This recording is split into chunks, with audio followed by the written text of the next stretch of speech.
Quer dizer, nem sei se ele fica mais perverso, nem sei se é possível o racismo ser mais perverso do que ele já é, né? Mas, enfim, é um desafio para a gente estar discutindo, né, o significado do racismo, os significados do racismo na vida das mulheres em particular, e também o que é que a gente faz com isso, né? Discutir as lutas antirracistas que são necessárias nesse contexto, nesse momento de golpe, né? Nesse momento de retrocesso de direitos, nesse momento em que cada vez mais a vida da população negra, e em especial a vida das mulheres negras, deixa de fazer sentido, né? Pode ser descartada. Então, é um desafio grande para a gente, que a gente está aí tentando dar conta. Mas é uma alegria também a gente estar aqui juntas todas. Esse é um momento, é um convite para nós todas dialogarmos, né? A ideia aqui é que a gente aprenda juntas, dialogue juntas, porque eu sei que cada um de nós tem várias experiências, né? Nessa batalha diária, que eu estou vendo aqui que a maioria, tem muitas mulheres negras aqui, e muitas mulheres que não sendo negras são antirracistas. Eu sei que tem uma batalha grande que está todo mundo fazendo aí. Então, eu queria começar dizendo para vocês, vocês conhecem uma feminista afro-americana chamada Audre Lorde? Já ouviram falar alguns, né? Então, a Audre Lorde, ela sempre nos desafia bastante. Uma das obras dela, chamada Sister Outsider, quer dizer, traduzindo um pouco, seria Irmã Intrusa, Idade, Raça, Classe, Gênero, Mulheres Redefinindo Diferenças, uma obra de 1980. Ela faz um debate, um diálogo com o conjunto das mulheres, e ela chama a atenção, quer dizer, quando ela começa a abordar as dificuldades que as mulheres brancas teriam em reconhecer as diferenças que marcam a experiência das mulheres negras numa sociedade machista, mas também numa sociedade racista. Ela dizia que uma dessas dificuldades passava pelo fato de que aquelas mulheres europeias e tal, elas definiam todas as mulheres a partir de sua própria experiência. E ao fazer isso, transformava as mulheres negras em outras, né? E fazia com que as experiências dessas outras fossem experiências, digamos assim, bastante alheias, diferentes, distantes e, portanto, de difícil compreensão para o conjunto das mulheres. Essa era uma denúncia que ela fazia lá atrás, em 1980, uma denúncia, inclusive, situada. Ela era professora e ela ficava cansada de somente ela e mais algumas outras serem chamadas aqui e acolá para discutir, junto com outras pessoas, sobre a questão do feminismo. Ela sempre indagava, mas como? Por que tanta gente fala sobre isso? Porque somente 2 ligações, somente 2 pessoas foram acionadas, se tem tanta gente falando sobre isso. E a resposta que ela sempre recebia era de que é porque a gente não conhece as pessoas, a gente não conhece a obra, a gente acha que é difícil porque o que as mulheres negras escrevem é a partir de uma experiência muito específica, é uma experiência que a gente não sabe contar, que a gente não sabe dizer. E aí ela se perguntava, mas essas mulheres, justamente essas, que dão aula sobre Shakespeare, que dão aula sobre Molière, que dão aula sobre Dostoiévski, como assim? Por que a experiência, o saber, a produção das mulheres negras era assim tão difícil? Aí ela sempre dava essas cutucadas, ela sempre desafiava a academia a se repensar nesse sentido, né? E aí eu fico lembrando, aqui na nossa experiência brasileira, que sempre também o desconhecimento, quer dizer, essa história de dizer eu não sabia, quem é mesmo que está fazendo isso, quem é mesmo que está estudando, quem é mesmo que está produzindo saber, né? Então, o desconhecimento é um dos argumentos que é bastante utilizado para explicar a ausência das mulheres negras dos espaços de produção do saber, dos espaços de produção da política, né, dos espaços justamente de produção das decisões que vão recair sobre a vida dessas mulheres. E sempre o argumento é esse: eu não sei onde é que elas estão, não existe organização, eu não sei o que é que elas produzem, não sei, enfim. O desconhecimento é sempre uma dessas argumentações. E aí, eu quero dizer para vocês que a gente, e aí eu falando em nome do SOS Corpo, nós aceitamos o desafio de Audre Lorde, né? Nós somos o Instituto de Educação, Pesquisa e Comunicação, né? Faz tempo que a gente está fazendo um esforço de se aproximar, de fazer uma discussão sobre a pluralidade de feminismos que está aí. E a gente aceitou, né, o desafio de Audre Lorde e de tantas outras feministas negras. E aceitando esse convite, a gente está aqui, né? Como a própria Audre Lorde falava num dos artigos dela, a gente está aqui tentando não nos trair, tentando transformar os silêncios em linguagem e em ação. Então esse é um desafio grande, transformar os silêncios em linguagem e ação. Era uma chamada da Audre Lorde para a gente, né? Então nós estamos aqui, uma organização feminista do Nordeste do Brasil, que aqui e acolá é vista como uma organização branca, mas eu quero dizer para vocês que nós somos uma organização formada por mulheres brancas e mulheres negras. Nós somos uma organização mista do ponto de vista da raça, né? E que é a partir desse lugar, né? Somos uma organização de mulheres brancas e de mulheres negras que estamos discutindo o antirracismo, que estamos fazendo uma luta antirracista, né? E é a partir desse lugar que a gente vai um pouco tentar dialogar sobre essa experiência, né? Essa forma de fazer teoria e essa forma de atuar das mulheres negras que se chama feminismo negro, né? E nesse sentido é um diálogo mesmo, né? A gente está aqui para trocar ideias, para aprender juntas, né? E para, enfim, para principalmente aprender muito do que esse feminismo tem feito em termos de rupturas, né? Porque tem rupturas aí para o conjunto das mulheres negras, mas também para o conjunto da sociedade, né? Quando a gente vai avançando em termos de luta antirracista, a gente não avança só para a população negra, né? O antirracismo é algo que atinge diretamente a população negra, as mulheres negras em especial, mas é algo que diz respeito a toda a sociedade, né?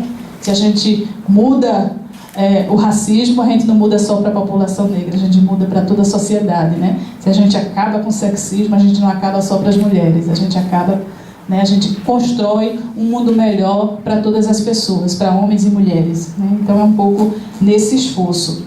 E para fazer esse percurso de transformar os silêncios em linguagem e ação, como diz Audre Lorde, né, a gente vai aqui vai se inspirar um pouco, tanto na experiência e nas elaborações de feministas afro-americanas, como a Angela Davis, a Patricia Hill Collins, a própria Audre Lorde, a Bell Hooks, como as feministas, algumas feministas brasileiras, afro-brasileiras, né? A Sueli Carneiro, a Luísa Bairros, a Lélia Gonzalez. Então a gente vai tentar um pouco, dentro do limite desse tempo, tirar aqui as inspirações dessas mulheres, né? E da luta dessas mulheres, para a gente tentar aqui juntas fazer esse diálogo, ok?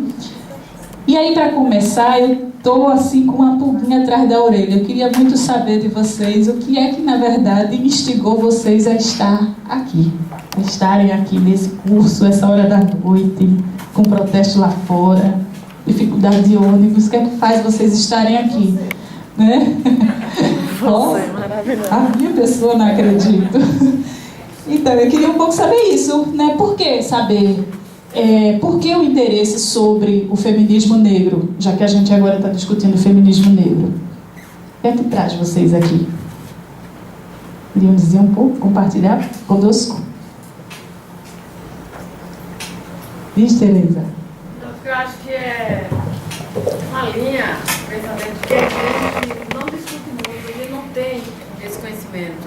Eu acho que a questão da gente estar aqui, esse horário, é para aprofundar essa discussão, saber, buscar conhecimento e trazer também para os colegas essa construção. Eu acho que essa falta de muita informação que não temos. É um tema ainda que a gente não tem esse domínio, como você mesmo colocou, vocês colocaram do SOS. É um desafio que vocês estão fazendo essa construção. Eu acho legal a gente estar nesse momento, fazendo também juntas para construir.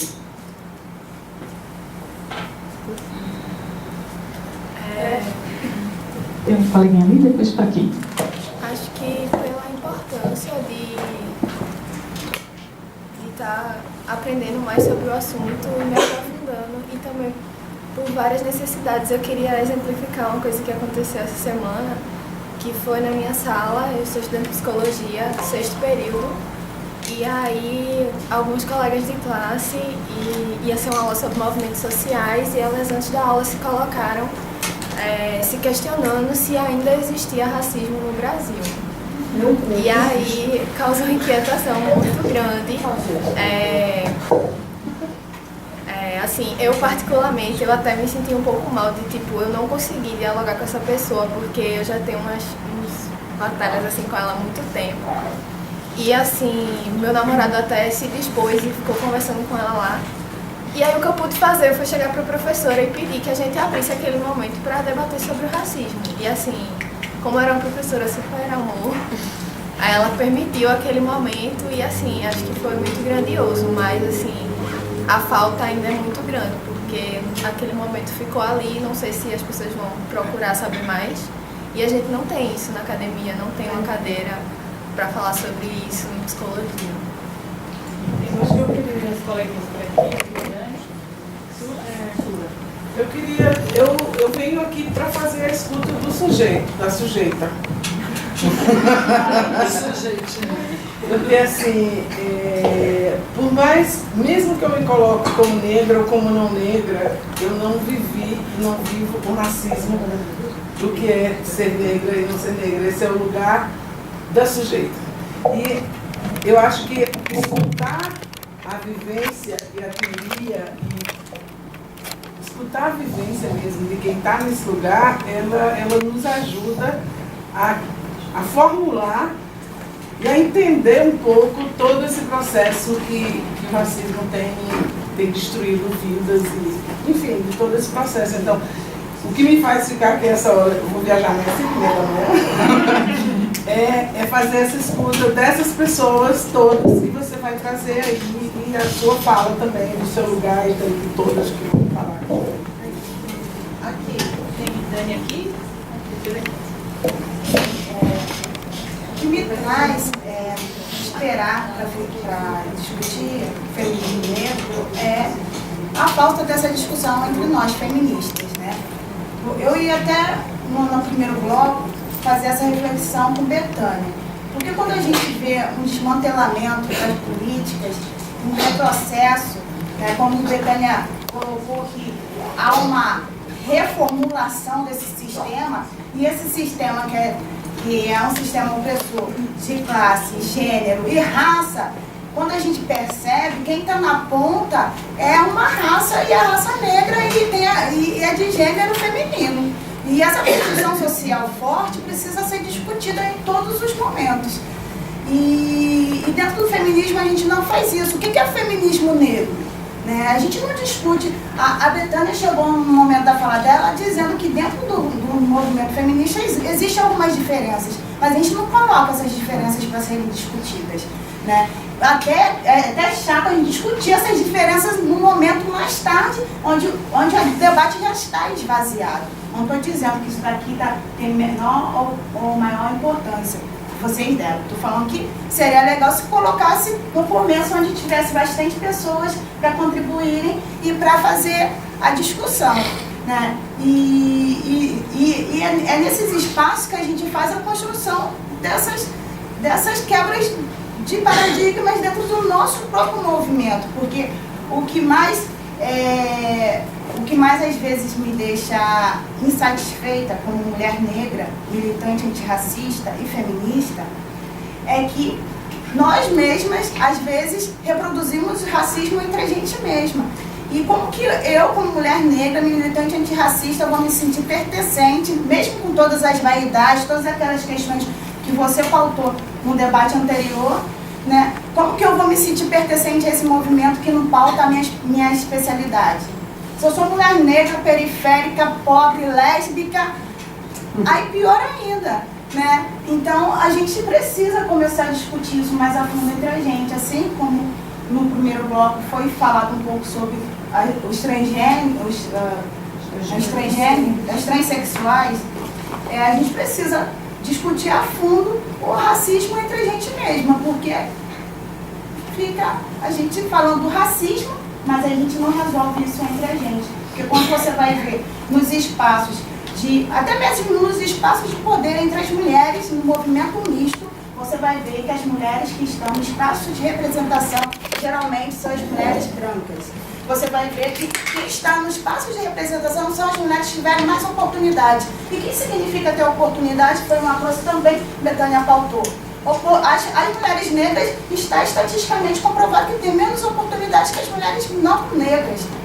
Então a gente precisa discutir isso, né? E o que essas separações que essa construção social faz com a gente de ter essas simbologias, que você tem canudo, você não tem canudo, tem um saber popular, e o saber popular não é respeitado. O saber popular é um saber que teoricamente para a gente é muito bonito, mas na hora da decisão de você ocupar um espaço de poder, esse saber ele não serve para nada. O que vai servir vai ser o nosso canudo lá da faculdade, do mestrado, do doutorado. A gente precisa trazer esses pontos para discutir, para desconstruir entre a gente mesma. Acho que tem dois colegas ali. Carmen. A Carmen e depois a Vivian. E depois aqui. E a gente volta e a gente vai fazer assim. Carmen Lúcia Pereira Tavares, minha identidade. Sou preta, tá? Não assim porque eu sou uma questão de eu me auto-domino como preta. Não. Eu sou preta porque eu realmente, essa é a minha identidade. Gosto de colorido, tenho os pés na África. Então, é assim que eu me sinto. E com relação, cheguei que você já estava falando. Com relação a, você perguntou o que fez a gente ficar aqui, né? Bem, porque normalmente, como eu disse, a gente escuta muito falar sobre o movimento negro. Então, quando eu descobri, através da internet, a questão de ter um movimento feminista negro, não é só esse corpo. É bastante interessante, porque, como ela mesma falou, realmente é verdade, é um movimento que surgiu na academia e também vim buscar conhecimento, porque é um assunto que me deixa bastante instigante, entendeu? Que é assim, e vasto. Para todo lado que você vai, ele é sem fim. Pense num baú sem fim, é isso aí. É um baú que não tem buraco. Entendeu?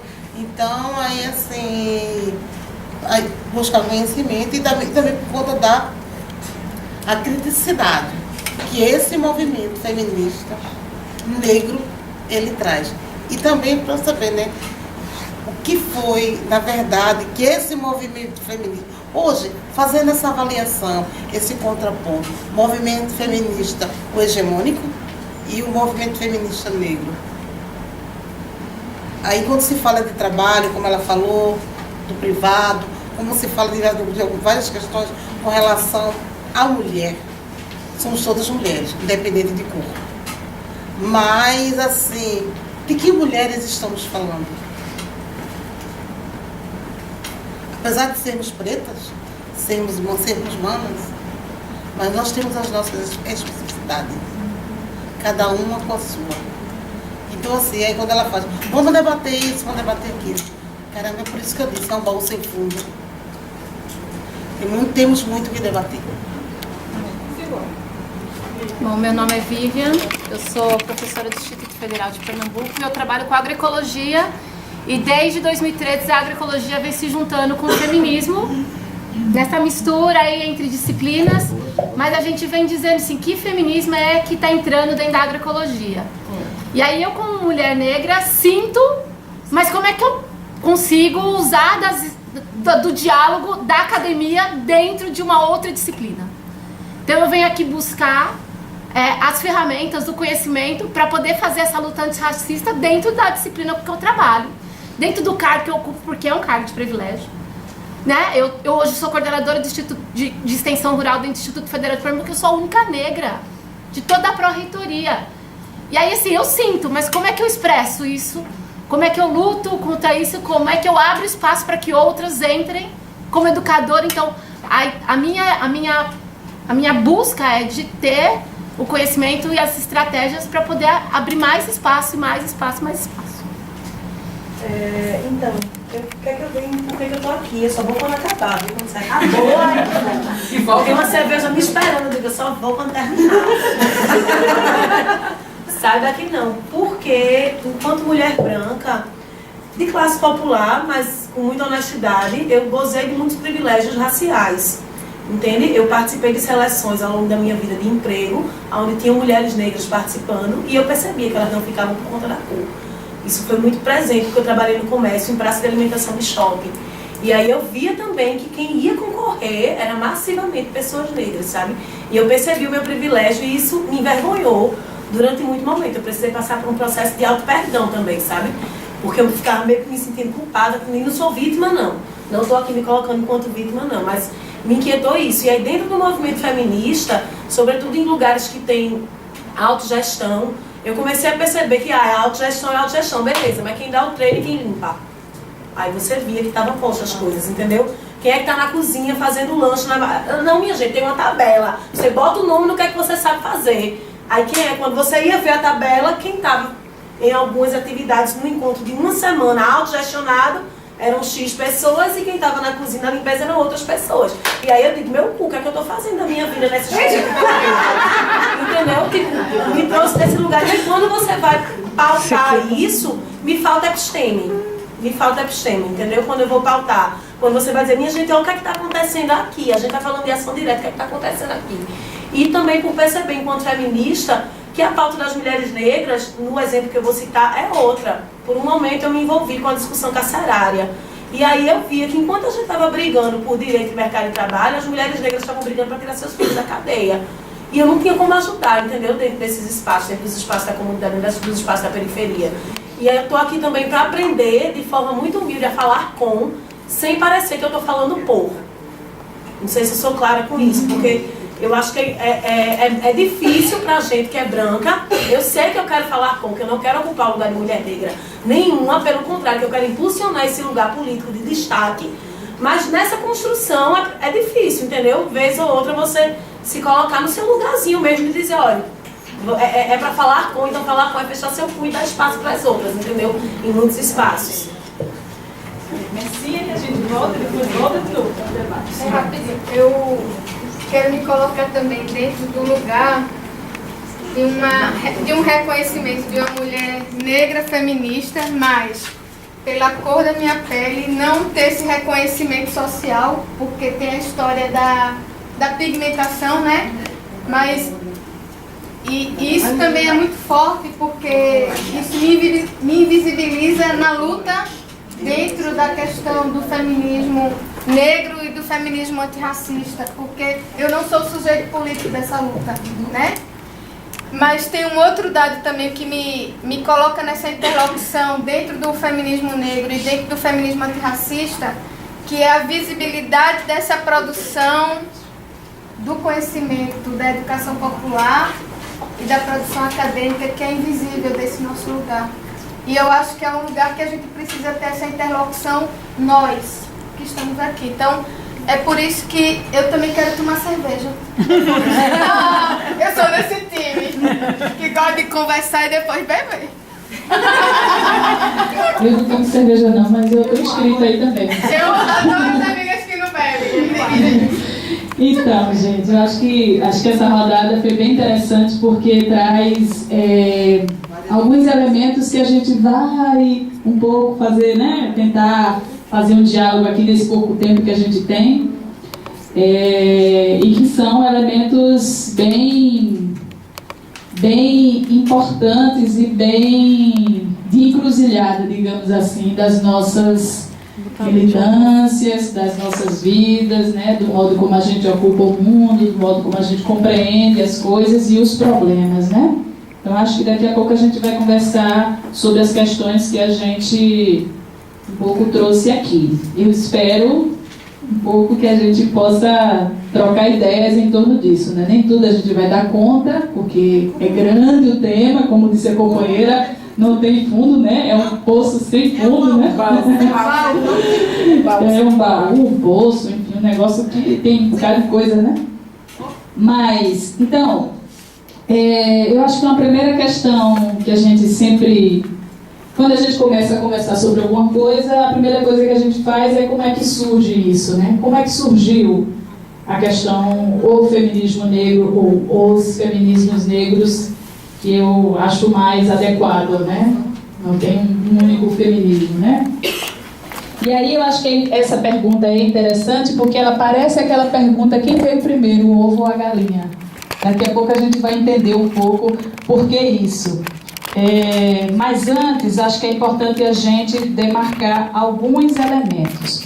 Uma primeira coisa é que o feminismo negro, ele se junta ou se insere naquelas iniciativas em que os povos que foram povos colonizados e continuam na resistência, ou seja, os povos das Américas em especial, andaram fazendo para tentarem, andaram resistindo no sentido de tentarem se diferenciarem e criarem uma identidade própria da identidade dos colonizadores, da identidade europeia, né? Então tem um esforço aí grande de um conjunto de pensadores, de um conjunto também de movimentos que estiveram em luta, e aí eu estou falando nesse momento em particular nas Américas, para se diferenciarem daquela ideia de movimento, daquela ideia de humanidade que foi pautada por quem colonizou o resto do mundo, que foram, né, as civilizações europeias ocidentais. Então, demarcar uma forma de pensar e de atuar de maneira mais autônoma, de maneira própria, dos povos que foram dominados aí do processo de colonização europeia, e era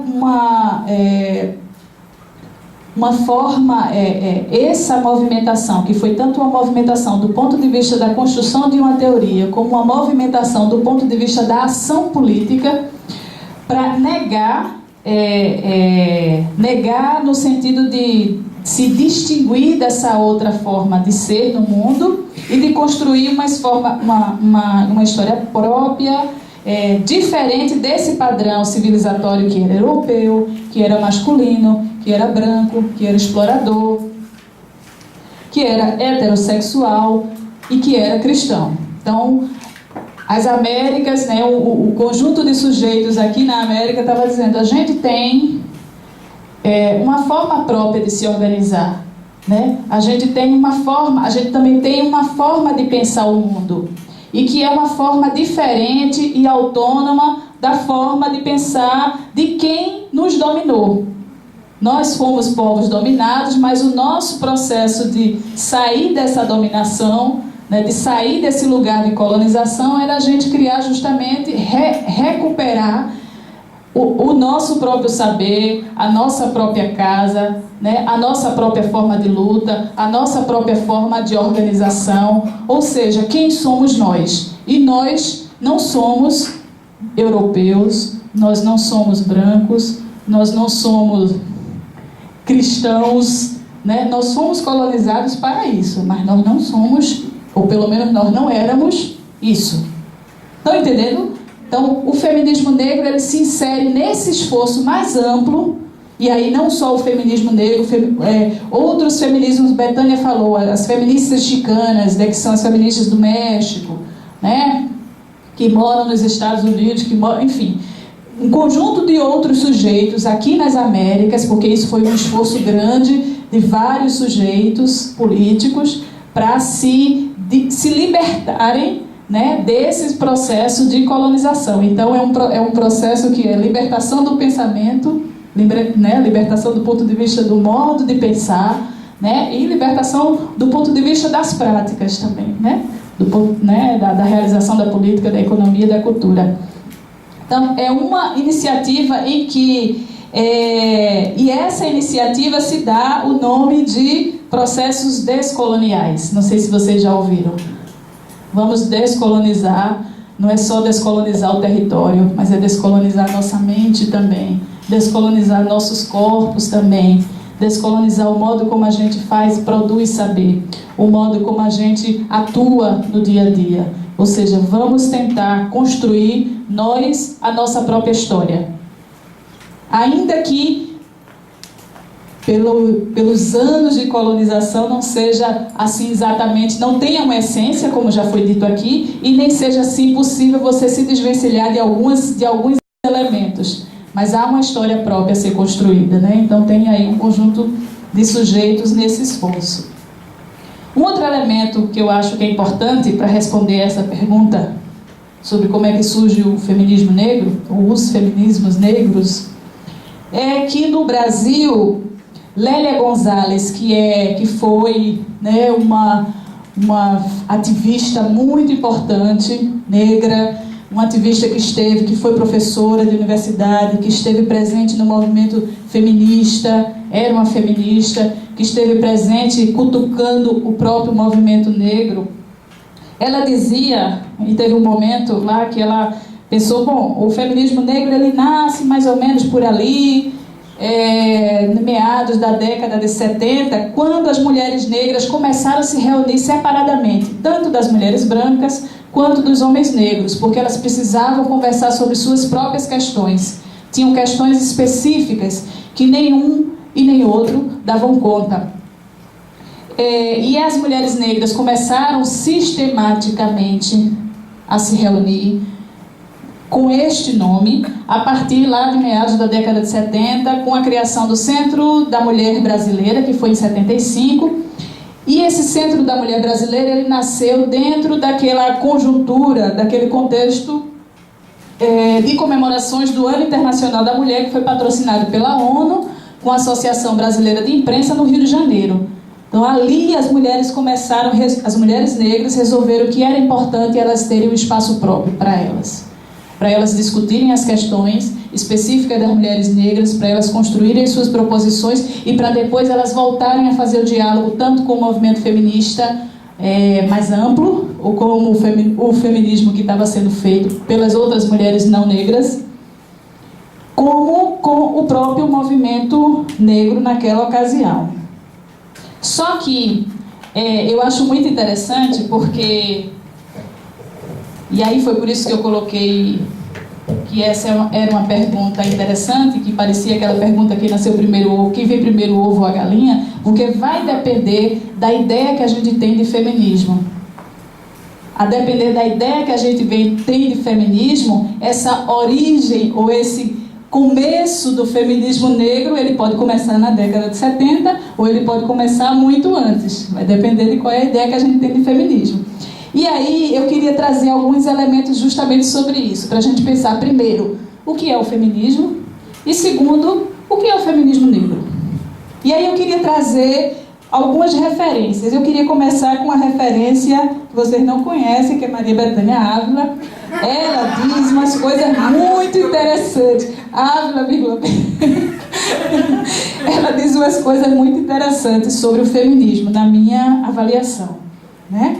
Ela diz assim, que o movimento feminista, que o feminismo, antes de tudo, é um movimento social. Veja, é um movimento social. O que é que ela está dizendo com isso? Que o feminismo é uma ação coletiva de mulheres que tem um projeto político e que visa uma transformação, que visa a transformação da situação das mulheres. Ela diz também que o feminismo não é só um movimento social. O feminismo é também uma teoria. É um modo de pensar, é um modo de construir saber, né? É um modo de explicar justamente as opressões e a exploração, enfim, a situação, o que se passa com as mulheres.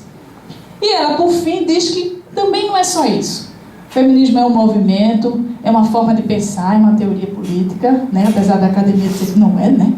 Mas que é, né? O feminismo tem lá objeto, tem um modo de fazer... né, tem tudo direitinho, tudo que o cânone acadêmico exige, mas é também um jeito de ser no mundo, um jeito das pessoas, das mulheres em especial não, um jeito das mulheres ocuparem o mundo. Portanto, uma ação individual no mundo, né? Então, eu acho essa... Uma filosofia de vida, né? Bom, enfim, um projeto individual e um projeto coletivo, um projeto político, enfim, tudo é político. Então eu acho essa coisa muito interessante, por quê? Porque pensar o feminismo a partir dessas três, digamos assim, dimensões, nos exige pensar também que o feminismo, ela não é uma experiência abstrata, não é uma coisa assim que acontece, que está aí. O feminismo é uma experiência situada. O que significa dizer situada? A Betânia falou um bocado sobre isso. Eu vou tentar um pouco também falar sobre isso. Para mim, quando a gente está dizendo que o feminismo é uma experiência situada, a gente está querendo dizer que o feminismo ele tem a ver, é uma construção que ele acontece num determinado tempo, num determinado território, e com aquelas mulheres que estão naquele tempo, naquele território, naquele momento, construindo aquilo, construindo aquele projeto de emancipação, né? Então é uma experiência situada, portanto é uma experiência histórica, o que significa dizer que o feminismo que é construído aqui no Nordeste, ele tem uma particularidade. O que significa dizer que o feminismo que é construído lá pelas fulanas, pela rede fulanas do Norte, tem uma outra particularidade, porque lá no Norte as exigências são um pouco diferentes, ou não são iguais às do Nordeste, né? Então, o feminismo é uma experiência histórica, né? Porque também está ali, naquele tempo, naquele território, com aquelas mulheres que têm aqueles problemas, que têm aquela visão de mundo, que têm aqueles desejos, que é contingente também, né? Porque a gente tem, hoje, por exemplo, o nosso grande desejo é acabar com o golpe. Mas amanhã, quando o golpe acabar, e o desejo da gente vai ser outro. Só para brincar. Mas assim, para falar da experiência, né? Embora que a gente queira acabar com o golpe, né? É verdade. Então, essa experiência também do feminismo é uma experiência que não é nada cordial, como diz Verônica, é uma experiência que é conflitiva, porque onde tem gente, tem poder, onde tem gente, tem interesse. E onde tem interesse, a gente vai fazer a disputa dos interesses, né? Então, é uma experiência também conflitiva, porque tem diferenças. Mais que isso, aqui e acolá tem desigualdades também. Então, é uma experiência... que não é cordial, e não precisa ser cordial, né? Acho até que não deve ser cordial nesse sentido do apagamento dos conflitos, né? Harmoniosa no sentido do apagamento dos conflitos. Não é possível ter convivência cordial. Nem com o cachorro da gente a gente tem uma convivência cordial. De vez em quando a gente pega uns perrengues com ele, né? Então, não tem essa coisa da cordialidade, né? E, acima de tudo, é uma experiência que tem um projeto político, né? Tem um projeto político de libertação, tem um projeto político, na minha avaliação, que é de libertação, que é de transformação, né? Então, assim, o feminismo não é o projeto político, na minha avaliação. O projeto político é a transformação. O feminismo é parte dessa ideia, desse caminho, desse jeito, dessa estratégia, desse esforço para realizar a transformação. Mas a transformação, ela é outra coisa, ela é maior, ela é, né? É horizonte, é utopia, né? É isso que nos faz caminhar, como diz lá o outro coleguinha, né? O Galeano, né? Né, o Galeano? Então, isso significa que não existe um único feminismo, né? Mas isso também significa que não existem tantos feminismos como existem tantas mulheres no mundo. Entenderam? Não dá para ter... Cada mulher tem um feminismo. Feminismo não é um negócio que a gente pega e encaixa nas nossas vidas. Não é? Não é um contrato de adesão. Né? Porque contrato de adesão está lá tudo escrito. Aí a gente vai lá e assina. A gente não tem diálogo, a gente não pode colocar nada... Não é isso. Feminismo é revolução, como diz a camisa de Carmen, né? É conflitivo, é contingente também no sentido de que ele é histórico, quer dizer, cada dia a gente vai construindo ele. É como uma plantinha, a gente tem que botar água lá todo dia. Se a gente não botar água lá todo dia, ela vai morrer, né? Então ela é uma construção, sempre. Não é nada, não é dado, né? E não é algo que existe, como se diz, não é algo que está ali, que existe de uma vez por todas, nem, eu gosto dessa frase, mas eu sempre me esqueço de dizer, nem de uma vez por todas, nem para sempre, enfim, não sei, vou me lembrar como é que é isso. Mas o que eu quero dizer é que não é algo que a gente encaixa nas nossas vidas, né?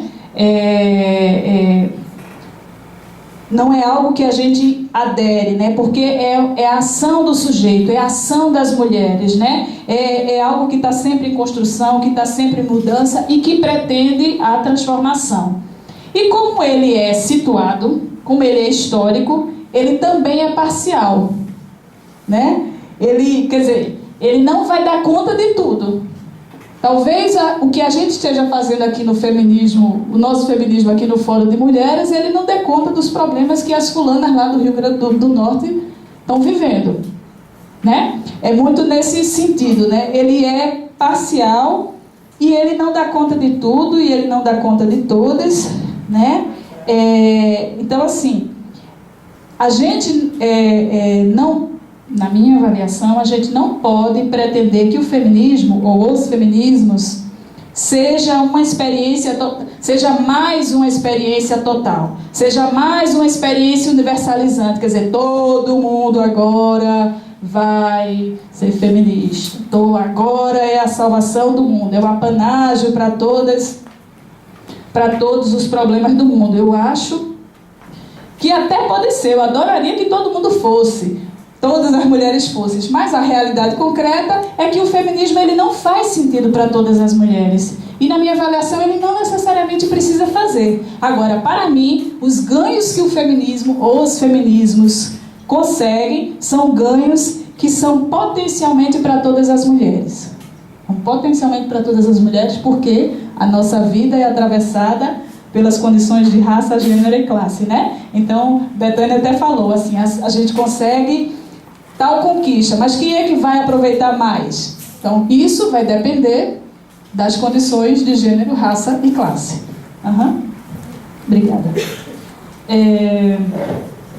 Ok? Tá dando para acompanhar? Então, é isso. Betânia Ávila nos ensina essas coisas, né? O movimento nos ajuda a aprender essas coisas também. A experiência, né, na ação nos ajuda a compreender isso. Bom, mas se o feminismo é uma ação das mulheres para acabar com o machismo, com o sexismo, com a exploração sexista, com a opressão das mulheres, e essa é uma compreensão da Bell Hooks. Bell Hooks dizia o feminismo Bell Hooks diz que o feminismo é esse movimento para acabar com o sexismo, para acabar com a exploração sexista, para acabar com a opressão. Então, se o feminismo é isso também, isso quer dizer que no Brasil, isso parece nos dizer que no Brasil o feminismo negro começou bem antes da década de 70. E aí eu vou trazer uma reflexão de Jurema Werneck, que embora não fale a partir desse lugar de feminista negra, é uma mulher negra que esteve, né, à frente durante muito tempo de uma organização feminista negra, que era o Crioula do Rio de Janeiro, e ela faz uma reflexão muito interessante e ela chama a atenção de que no Brasil a experiência de ação e de luta e de transformação e de resistência das mulheres negras é uma ação que é muito anterior, que remonta ao que ela chama as Ialodês, que eram justamente a ideia daquelas mulheres fortes, guerreiras, né? Eu acho muito interessante isso porque ela resgata, ela vai lá atrás, ela resgata a ação do conjunto das mulheres negras que lutaram, que fizeram a resistência ao colonialismo, que fizeram a resistência ao processo de escravização das mulheres, né? Então ela diz que no Brasil a resistência das mulheres negras começa com as Ialodês no processo de luta contra a escravização. Quando a escravidão ela é abolida, a luta das mulheres negras segue, só que a partir daí, para garantir as condições materiais de existência dessa própria mulher, que deixou de ser escrava, mas que não foi integrada do ponto de vista dos direitos na sociedade, e para fazer também a resistência para garantir as condições materiais e simbólicas de existência da própria comunidade negra. Porque vocês sabem que depois do pós-abolição, os homens negros tiveram muito mais dificuldade de dar conta daquele lugar de provedor que era dado aos homens brancos. Os homens negros tiveram essa dificuldade e coube a quem segurar a onda? As mulheres negras, né? Então as mulheres negras se viraram nos 30, venderam quitutes, né, nas ruas, trabalharam como trabalhadoras domésticas, quer dizer, fizeram todo aquele serviço que ninguém queria fazer e que era lugar de mulher e lugar de mulher negra, para poder dar conta da sobrevivência física, não só da sua própria família, como dar conta da sobrevivência física e simbólica também da própria comunidade negra, né? Então, acho bem interessante essa fala da Jurema, porque ela faz essa referência no Brasil, só que a fala dela é muito mais ampla, o alerta dela é muito mais amplo. Ela diz, na verdade, que a organização política das mulheres negras, a resistência das mulheres negras, o papel de sujeito das mulheres negras é muito, muito anterior à própria ideia de Europa e seu projeto colonizador no mundo. Ela diz, inclusive, que foi justamente, muito pelo contrário, foi justamente a Europa e seu processo civilizador e seu processo colonizador que retirou as mulheres da política, que retirou as mulheres, interditou as mulheres do espaço público e da política. E aí a ação europeia colonizadora retirou mulheres brancas e retirou mulheres negras. No caso das mulheres negras, como é que fez isso? Tanto para as mulheres brancas quanto para as mulheres negras, esse processo de inviabilização, de interdição das mulheres no processo de tomada de decisão, de participação das decisões que diziam respeito a elas e às suas comunidades, quer dizer, a retirada das mulheres do espaço da política foi feito pela civilização europeia a partir do controle da sexualidade das mulheres. Betânia falou, era muito importante controlar a sexualidade das mulheres brancas para evitar o direito sucessório, evitar que o patrimônio passasse para outras. Mas era muito importante também garantir o controle da sexualidade das mulheres negras. Fundamental, né? Então, se deu pelo controle da sexualidade das mulheres, se deu pela exploração do trabalho, particularmente das mulheres escravizadas e depois no pós-abolição das mulheres negras libertas, né? Mas do conjunto das mulheres também, porque no pós-abolição todo mundo passou a risca, né? Se criou um monte de normas para fazer a regulação de todo tipo de trabalho. Se deu pela desconstituição, no caso das mulheres negras aí, que é um detalhe, se deu pela violência colonial, porque foi muita violência do ponto de vista material e simbólico, e no caso das mulheres negras se deu ainda assim pela desconstituição do modo de organização da população negra, que em África era muito baseada em processos comunitários. Era muito vinculado à ideia do sagrado também, né? Não havia essa diferença entre profano e sagrado e profano, né? Essa ideia, essa separação cartesiana que nós fazemos homem, mulher, natureza, né? Então, assim, com as populações negras a coisa foi muito mais complexa, porque desceu até a desconstituição do modo como essa população negra se organizava. E aí, como é que foi feito isso? Primeiro, desconstituindo o modo de organização comunitária. Essa foi a primeira coisa. Instalando o Estado Nacional, um outro modo de fazer política. E segundo, pela inserção de um Deus único e masculino pelo cristianismo, Jesus Cristo. Né? Então, essa foi também uma outra forma de colonizar. Foi uma outra forma de colonizar e de interditar as mulheres do espaço da política. Porque quando você coloca um Deus único e masculino, né, com essa carinha de ocidental, você retira as mulheres do espaço sagrado. E o espaço sagrado tinha uma relação com o espaço da política. Né? Então é uma forma de estabelecer a colonização pelo cristianismo. E, obviamente, pela objetificação do corpo das mulheres, né? Então é um corpo, as mulheres negras, vocês sabem, até bem pouco tempo eram objeto, não eram gente. Até 1888, no Brasil, as mulheres negras eram objeto de compra e venda, né? Eram patrimônio, não eram gente. Então, pela objetificação. Quer dizer, pensando nessa perspectiva, então isso quer dizer, como uma frase que a Jurema traz, eu não sei de quem é, não sei se a Nalbinha pode dizer de quem é, mas ela reproduz uma frase que diz assim: os nossos passos vêm de longe. De fato, os nossos passos vêm de longe. Né? Então é nesse sentido que ela quer dizer, a organização das mulheres negras, a resistência das mulheres negras é uma coisa que antecede a própria colonização no Brasil e nas Américas, né? É algo que remonta à história em África, uma história que não é contada, né? Inclusive ela lembra de dois tipos de organizações, uma chamada Gueledés e a outra Gueledé, né? Que depois deu o nome à Organização Negra de São Paulo, e a outra organização chamada Elequé. Então, eram formas de organização, formas de agregação e de organização política das mulheres negras em África. Né? Ok? Tudo bem por aí? Tá com sono? Por aqui também. Tudo bem? Tudo tranquilo, tudo favorável? Favorável. Sim, mas essa conversa toda, esse papo todinho, o que é mesmo que demarca o feminismo negro? Que danado é isso? Qual é a diferença do feminismo negro? A gente conversou sobre o que Betânia trouxe, do que é feminismo, depois do feminismo negro. Qual é a diferença? Alguém sabe? O que é que importa no feminismo negro? Qual é a diferença?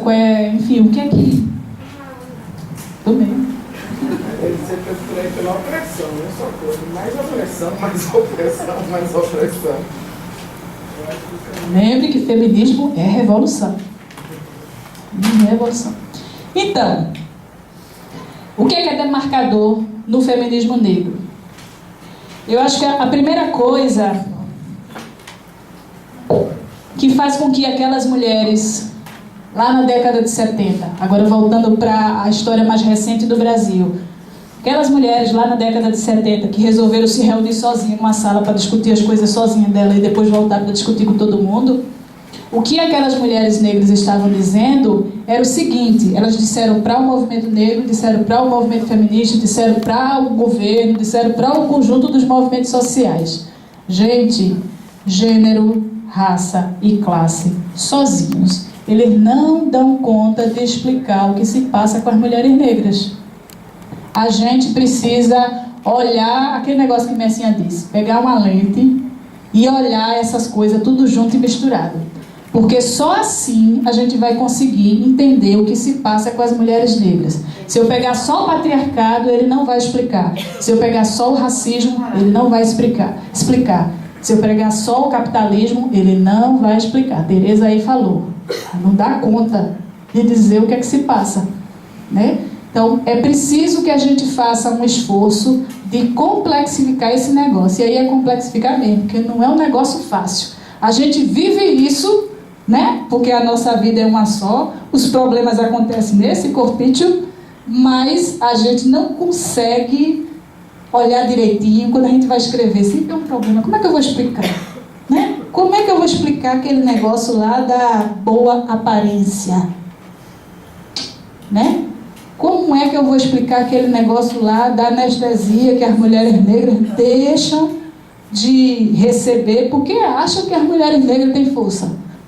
Como é que eu vou explicar isso? Então, a gente precisa fazer o esforço de juntar gênero, raça e classe, misturar e olhar a partir dessas lentes para tentar se aproximar um pouco da realidade concreta da vida das mulheres, né?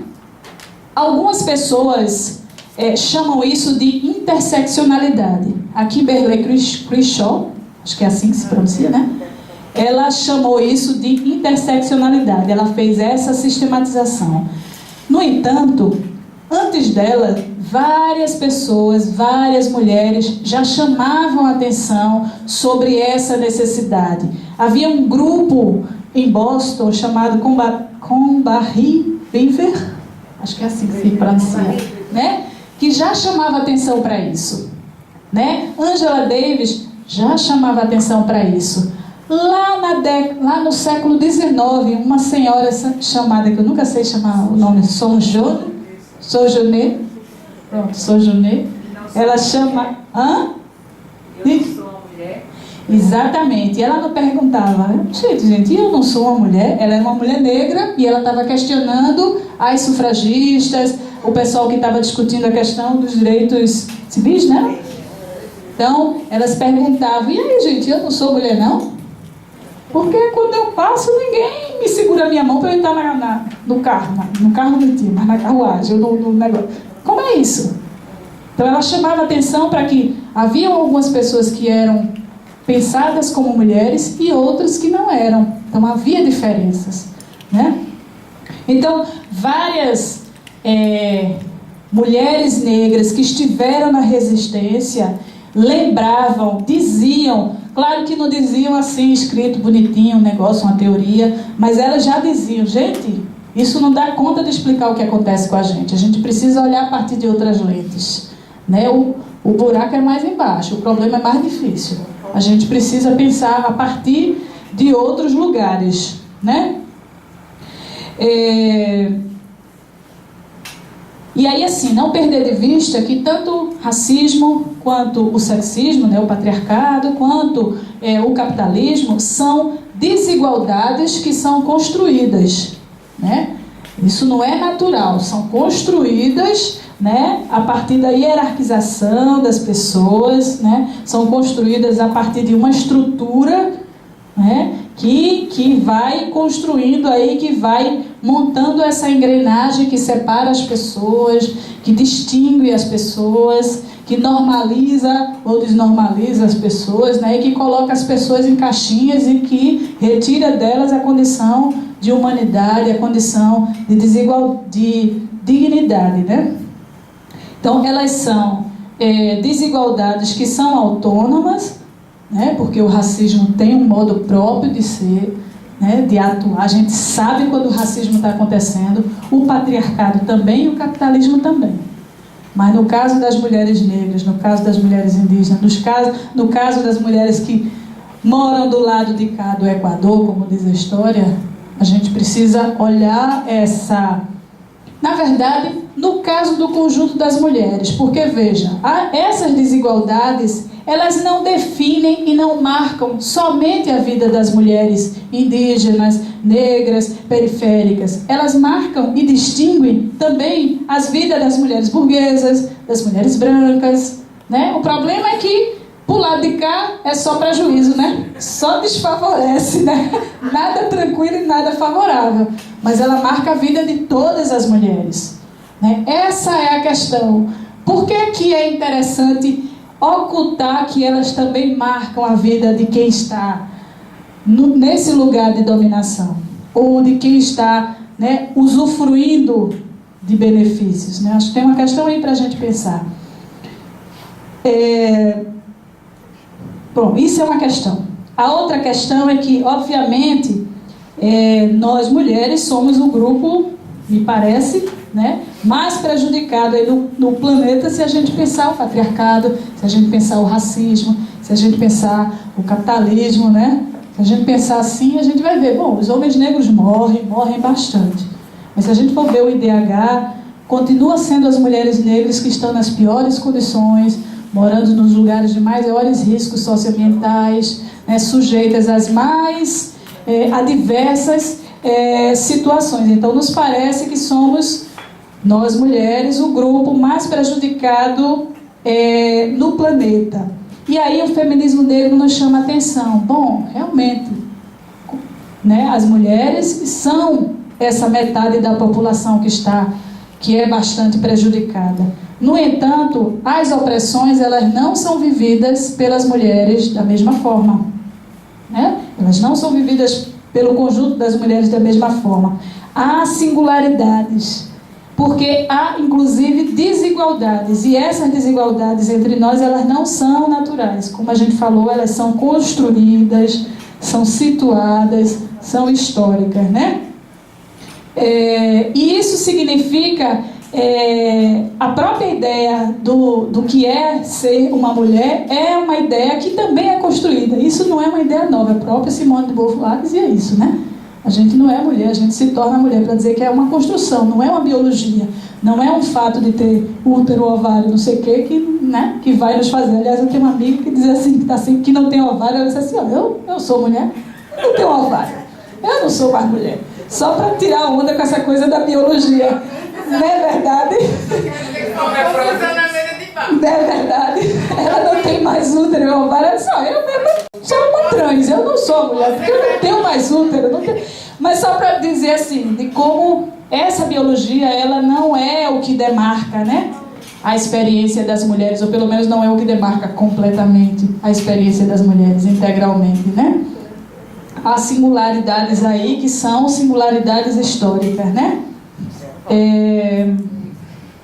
E aí isso significa que pensar as portas de saída também implica, também exige que a gente pense gênero, raça e classe, tudo junto e misturado, né? Não dá para a gente pensar política pública, não dá para a gente pensar as saídas para o racismo sexista, patriarcal, não dá para a gente pensar isso se a gente também não pensar como a vida das mulheres é conformada, é demarcada, né? É delineada por essas desigualdades, né? E são demarcadas do ponto de vista subjetivo e do ponto de vista material, né? Do ponto de vista das condições reais de existência. Tem uma estrutura que é montada com base nessas desigualdades, com base nesses conceitos e preconceitos, com base nessa discriminação. Ela é parte da engrenagem desse Estado capitalista que a gente está aí. É parte da engrenagem. Do contrário, a população negra não seria a maioria dos encarcerados. Mas ela é parte da engrenagem.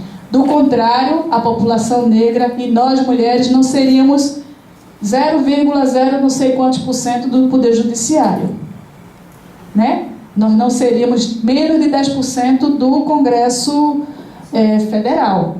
Então, o patriarcado, o racismo, ele é parte dessa engrenagem. Imagine a revolução. Você sabe por que a reforma não passa? De cara, porque significa a paridade, por exemplo. Só a paridade. Nós somos a maioria da população, nós mulheres. Mas a paridade significaria que o Congresso teria que ter pelo menos metade. Metade de homens e metade de mulheres. O que significa um congresso com metade de homens? Significa que a outra metade dos homens teriam que sair tudinho para entrar mulher.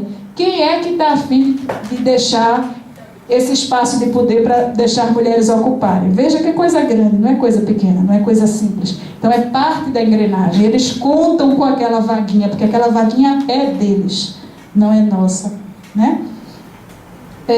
Bom, e aí isso nos leva a uma segunda questão que o feminismo negro chama atenção, né?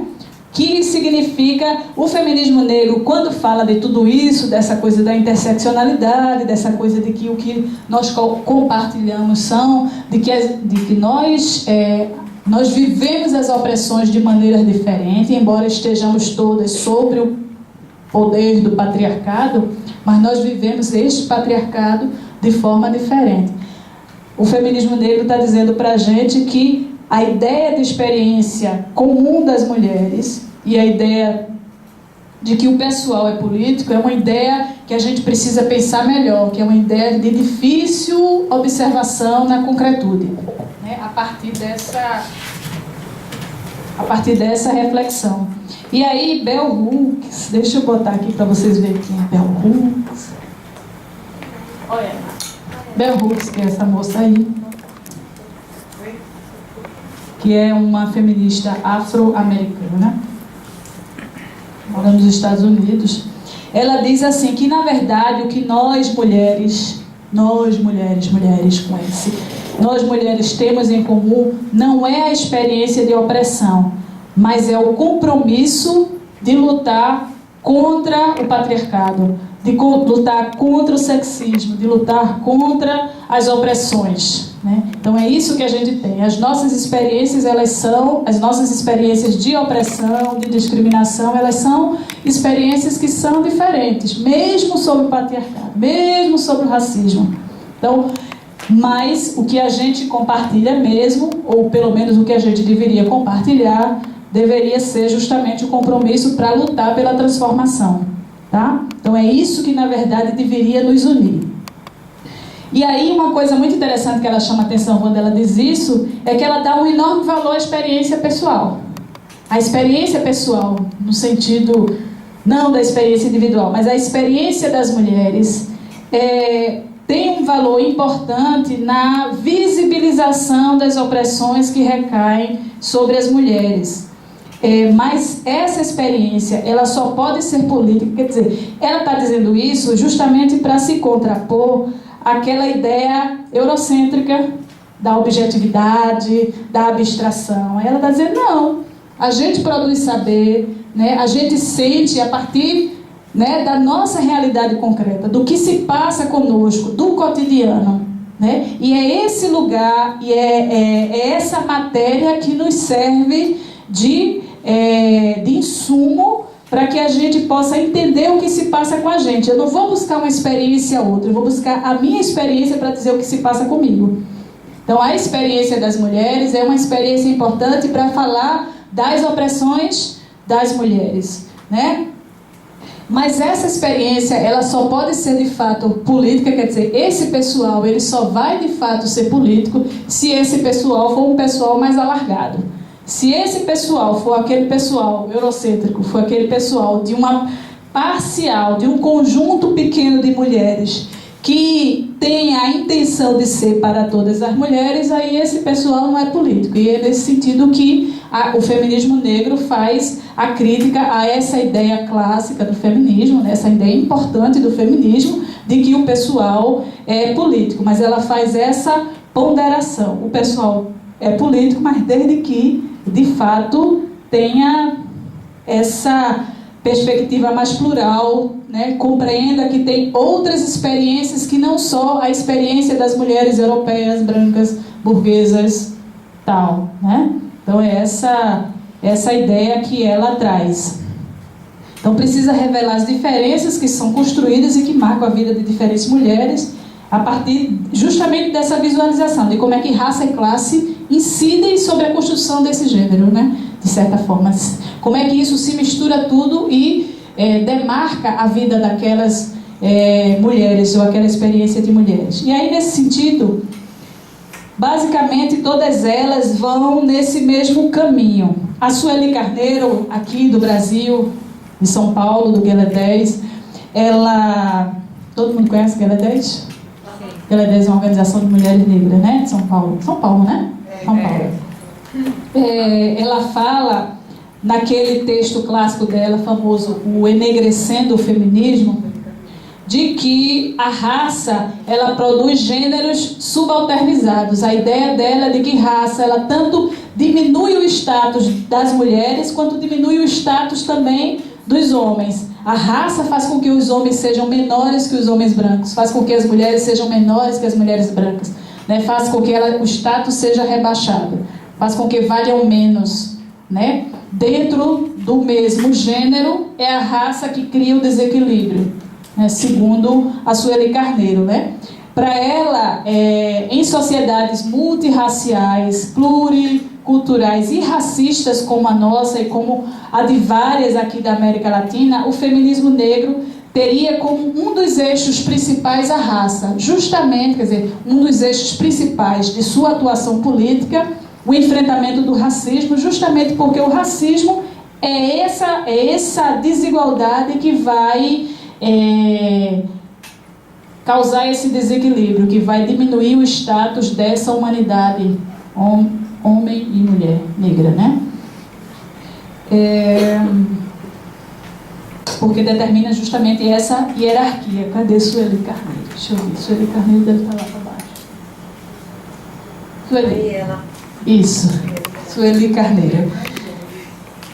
É porque a pessoa tem uma certa dificuldade. Eu sou uma pessoa do século passado, eu tenho uma certa dificuldade de encontrar um negócio na internet. É o problema. Mas tudo bem.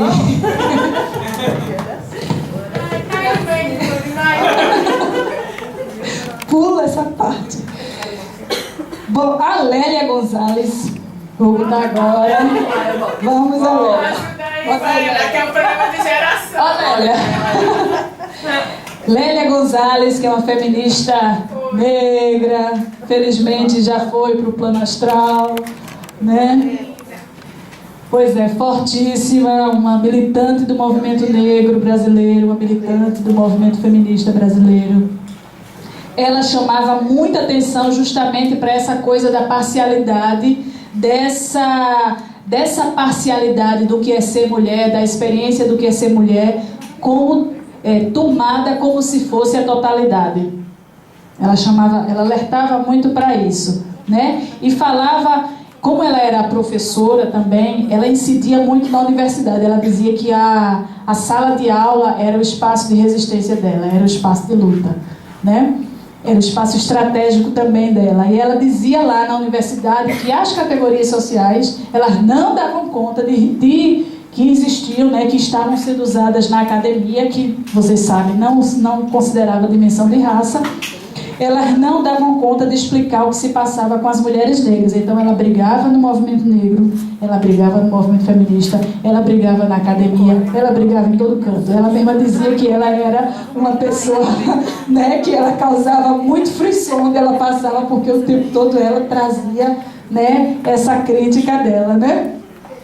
Então, para ela, o feminismo brasileiro, na ocasião, apresentava duas dificuldades para as mulheres negras. A primeira dificuldade era justamente o que ela chamava de eurocentrismo de gênero. Então, era uma visão das mulheres a partir da Europa, né?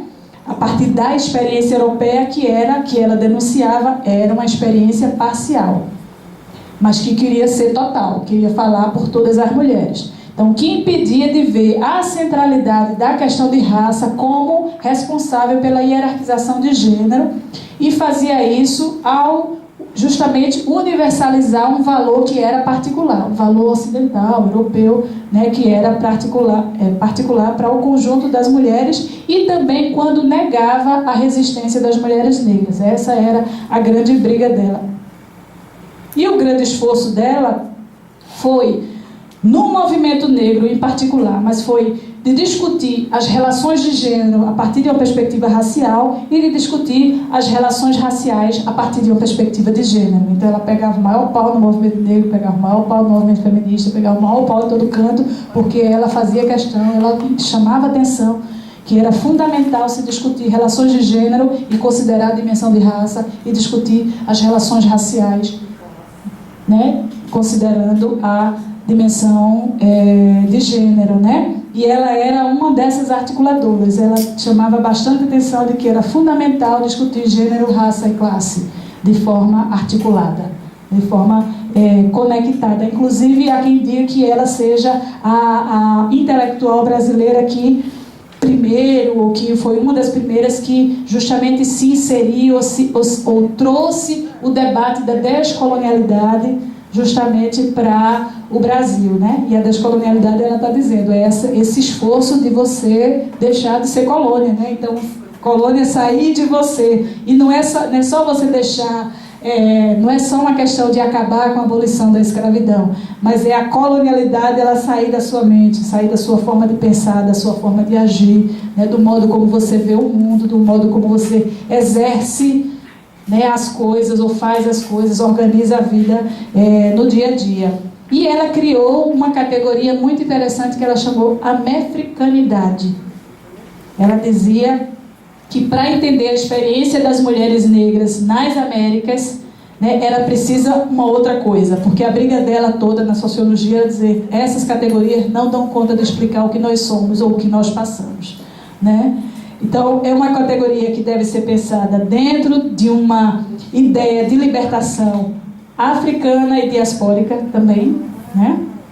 E afrodiaspórica, especialmente ligada justamente àqueles pensadores latino-americanos que trabalhavam essa ideia de descolonialidade, né? E que tinham essa preocupação de construir um conhecimento a partir desse lugar de periferia, a partir dos colonizados, desse lugar que não é pensado, desse lugar que não é o centro do mundo, né? Nesse universo do capitalismo aí, na ocasião, o tal do capitalismo avançado.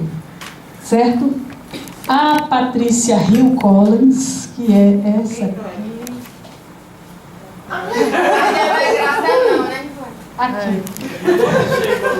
Essa moça aí, ela é também uma feminista, professora, feminista afro-americana, também mora nos Estados Unidos, e ela diz coisas muito interessantes também.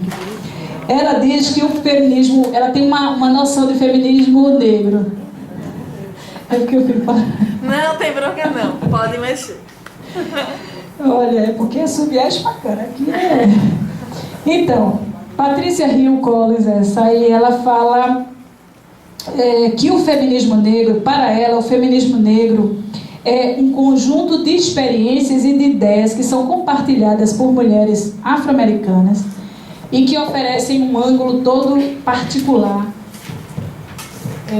de visão sobre si, sobre a comunidade, sobre a sociedade, né? Tem uma forma muito específica de interpretar a realidade das mulheres negras a partir delas próprias. Acho que o grande achado dela é dizer assim: as mulheres negras pensam a partir de si mesmas, a partir de suas próprias experiências, elas têm um modo de pensar o mundo a partir de suas experiências, né? E essa é a questão interessante, porque para ela era muito importante, é muito importante a ideia de experiência. A experiência, a ideia de cotidiano, a experiência que se faz no cotidiano é fundamental para explicar o que se passa com as mulheres. E o cotidiano e a experiência devem ser explicados a partir do próprio sujeito que vivencia a experiência, que são as mulheres negras, né? E aí ela elege alguns temas que ela acha que são fundamentais e que caracterizam o feminismo negro, pelo menos naquela parte do planeta, né? Nos Estados Unidos, né? E no conjunto aí mais amplo da América. Para ela, as questões que o feminismo negro traz. Primeiro, o legado da história de luta, quer dizer, traz a memória de que as mulheres negras sempre resistiram, né? A natureza interligada, a conexão entre gênero, raça e classe, né? O combate aos estereótipos ou a essa imagem de autoridade que não está nas mulheres negras e está nas mulheres europeias, por exemplo, né? Já que ela tratava dessa perspectiva da descolonialidade, mas na verdade ela fazia o contraponto de dizer aqui também tem saber, não há autoridade só lá, né? Há autoridade aqui também, porque quem tem autoridade é quem vive a experiência também, né? E ela chamava também muita atenção, dava muito valor à ideia da atuação, pensando essa ideia da experiência. Então, a experiência da atuação das mulheres negras como mães, professoras, líderes comunitárias, né? E a política dos sexos. Eram elementos que ela achava que o feminismo negro, né? Que o feminismo negro traz como contribuição. Então, defende a experiência concreta como um critério de conhecimento, o conhecimento construído a partir da experiência de vida concreta das mulheres. Então é essa experiência concreta que valida a construção desse conhecimento. A ideia de cotidiano, que eu já falei, né? As experiências situadas de opressão. A evidência. Outra coisa que ela traz também é a relação, a interdependência entre o ponto de vista das mulheres negras e o feminismo negro. Então, o feminismo negro é construído a partir do ponto de vista das mulheres negras, que por sua vez é construído a partir dessa ideia de cotidiano e de experiência, né? De uma forma que essa experiência valide a teoria, essa prática valide a teoria, mas também que a teoria valide a prática. Tem um movimento de interdependência que vai e volta. E por fim, ela aborda que as mulheres negras compartilham também, veja, as mulheres negras compartilham uma experiência comum de opressão, e isso faz com que elas também compartilhem em várias instâncias da vida valores que ela chama valores afrocêntricos, né? Porque elas compartilham essas experiências, mas ela também reconhece que as dimensões de gênero, raça e classe fazem com que também entre as mulheres negras a própria experiência tenha uma diferença. Então, a relação também entre as mulheres negras também é matizada por essas desigualdades, né? De modo que as mulheres negras não vivenciam da mesma forma o conhecimento, digamos assim, da experiência feminista que ela chama de experiência feminista afrocêntrica, justamente porque gênero, raça e classe também demarca a vida das mulheres negras, e as mulheres negras não vivenciam as coisas da mesma forma, né? Porque tem isso também.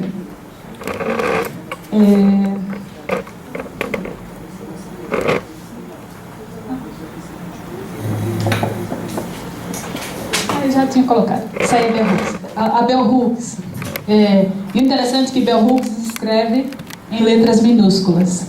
Escreve em letras minúsculas porque, na verdade, esse é o pseudônimo dela. E ela fez uma homenagem à bisavó. A bisavó dela, que se chama Bell Blair Hooks. E aí, para se diferenciar da mãe dela, da avó dela, né, da bisavó, ela escreveu aí em minúsculo. Então, respeitando aí o modo como ela tem um sentido, sim. Inclusive, eu até evito, eu nem sei qual é o nome verdadeiro dela, porque se ela usa o pseudônimo é porque ela não quer que as pessoas saibam qual é o nome dela, né? Ela quer usar, fazer homenagem aí à bisavó dela. Então, Bell Hooks. Aí ela tem textos muito interessantes.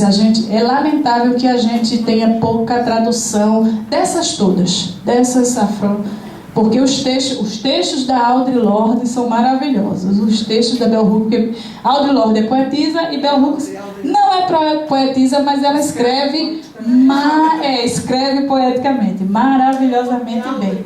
Então, além de ser denso, além de dizer coisas que tocam a vida de nós todas, elas escrevem ainda de maneira bonita, que é um negócio difícil de fazer, né? Escrever é difícil, escrever bonita é mais difícil ainda, né? Mas ela faz isso. Vale a pena muito ler. E aí ela diz o seguinte, que eu já falei antes, né? O que a gente compartilha, o que as mulheres compartilham, não é a experiência de opressão, mas é a luta contra o racismo, a luta contra o sexismo, contra o patriarcado e contra a opressão, né, que incide sobre as mulheres. Ela diz uma coisa interessante também para justamente fazer esse contraponto. Ela diz assim, olha, as mulheres negras elas não foram socializadas para assumir o papel de explorador e de opressor. Eventualmente elas até são, mas elas não foram socializadas para isso. A subjetividade da mulher negra ela foi constituída para ser oprimida. E vocês percebam, quando tem uma mulher negra que sabe de seus direitos, que levanta o nariz e que... Aí, do que elas são chamadas? Medida, neguinha, abusada, amostrada. Pois é, porque esse lugar, né, de saber, esse lugar do direito, esse lugar da altivez, não foi reservado às mulheres negras. Então ela diz isso, eu acho muito interessante. Não é permitido, então, as mulheres negras instituir outros, porque esse lugar de opressão é como Betânia fala, a opressão é uma construção. Só existe a opressão porque outros foram construídos. Para que a América fosse colonizada, precisava arranjar um argumento, né? Precisava arranjar um argumento e criar um outro. Então a América é um outro, e tudo que estava aqui dentro era um outro. Então nós somos as outras. É por isso que a Audre Lorde fala sister outsider, né? Irmã intrusa, aquela que ninguém de fora, exatamente, é um outro diferente de mim. Então isso justifica aí as opressões. Então, para as mulheres negras não é permitido constituir outros, né? Que se possa explorar ou que se possa oprimir. E ela diz outra coisa, ela diz assim, olha, as mulheres brancas e os homens negros, eles podem tanto ser oprimidos quanto ser opressores, enquanto a medida da libertação for a igualdade com os homens brancos de classe dominante, heterossexuais, cristãos, exploradores, enfim, né? Enquanto a medida for essa, mulheres brancas e homens negros podem tanto estar no lugar de opressores quanto de oprimidos. O que é que ela está querendo dizer com isso? Né? Que a medida da libertação ela não pode ser esse paradigma. A gente quer explodir com esse paradigma, porque esse paradigma é o paradigma opressor, explorador, é tudo que a gente não quer ser. Não é o outro que a gente quer ser. Então eu não quero, na luta de classe, bom, eu como trabalhadora, na luta de classe, eu não quero me tornar uma opressora. Eu não quero estar no lugar do recebimento da mais-valia. Eu quero acabar com a mais-valia, né? Então, se eu fosse um homem, eu não gostaria de estar no lugar do opressor, né? Eu deveria justamente tentar fazer um esforço para acabar com a opressão, né? E não igualar aquela mulher. Então, inclusive a Bell Hooks, ela tem uma coisa muito interessante que ela diz assim: o feminismo não se trata, ou pelo menos não se trata apenas de garantir igualdade entre os gêneros. Então não é só uma questão de homens e mulheres serem iguais. A gente quer acabar com a dicotomia homens e mulheres. A gente quer acabar com esse negócio de raça branca e raça preta, né? Porque isso foi uma criação, e foi uma criação para destituir a população negra, né? Então a gente não quer. Eu pelo menos não quero. Eu preferia viver num mundo em que fosse possível somente a gente ser gente, né? Em que raça não fosse um elemento para me distinguir do ponto de vista da inferioridade, da negação, né? Então acho que a briga da gente precisa ser para a gente acabar com aquilo que nos oprime, né? Para acabar com aquilo que cria as desigualdades, e não para a gente se igualar aquilo, né? Então assim, eu agora quero ser rico? Não, eu não quero ser rico. Eu quero viver bem, com dignidade, mas eu não quero explorar ninguém, porque a riqueza exige a exploração da pobreza. Só tem rico porque tem algum pobre sendo explorado. Não existe riqueza de graça. Não existe. Não existe riqueza sem pobreza, justamente. Só existe riqueza porque alguém está ganhando com isso. Aí a nossa briga vai ser para todo mundo ser rico? Não tem recurso natural suficiente. Não tem recurso natural, não tem rubrica, não tem, né? A nossa briga vai ser para acabar com esse modo de ocupar o mundo, né? A gente quer um outro modo não capitalista, né? Eu estou nessa utopia aí, né? Vai ser difícil eu viver nos meus poucos anos de vida, mas é a vida, né? É a briga. Então eu tenho a impressão que a Bell Hooks estava dizendo isso, né? Uma coisa muito interessante que ela também fala, chamava atenção, ela dizia assim, ela diz, né, que ela não morreu, tá aí, vivinha. A luta e a teoria feminista dependem muito das mulheres negras. E ela chamava atenção, as mulheres negras precisam reconhecer o ponto especial de sua marginalidade e fazer desta marginalidade, dessa perspectiva, a crítica à hegemonia racista, a crítica à hegemonia classista e sexista, a fim de criar uma outra hegemonia. Porque ela diz assim, as mulheres negras, elas estão nesse ponto, estão na base da pirâmide, estão nesse lugar de opressão. Então tem condição de ver a partir de um outro lugar e tem autoridade para questionar justamente esses elementos, essas desigualdades que as colocam nesse lugar de opressão. Então, assim, tem uma tarefa, veja, é um serviço grande para a gente, né? O serviço é grande, a gente precisa libertar a gente, precisa libertar o mundo, mas a questão é como Angela Davis falou no último discurso. Ela esteve aqui em julho, né? A Nalbinha esteve lá com ela. Oh, inveja, coisa feia. É uma inveja boa, Nalma. A Angela Davis, ela disse assim, quando as mulheres sentiu, não foi? Tu também, não foi? A gente sentiu aqui. A Angela Davis, ela disse assim, olha, quando as mulheres negras se mexerem, o mundo inteiro vai se mexer com elas. Pois é. Quando as mulheres negras se movimentarem, o mundo inteiro vai se movimentar contra ela, com elas. Porque ela tem essa capacidade com elas, né? Ela tem essa capacidade de mobilizar toda a coalizão anti-imperialista, né? Então, é um pouco isso que ela estava dizendo. Por quê? Porque as mulheres negras estão nesse lugar desprivilegiado. Mas o privilégio é se mudar a condição das mulheres negras, justamente porque as mulheres negras estão nessa pior condição. Se mudar a condição das mulheres negras, a condição do mundo muda completamente.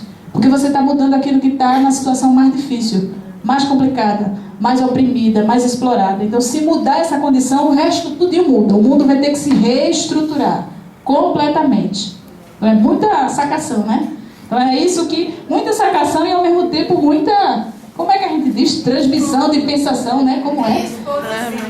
Né? Mas assim, porque todas elas pensam, estão na mesma vibe, né? Todas elas estão pensando a mesma coisa, estão nessa mesma sintonia, nessa compreensão, né? Ou seja, tem muita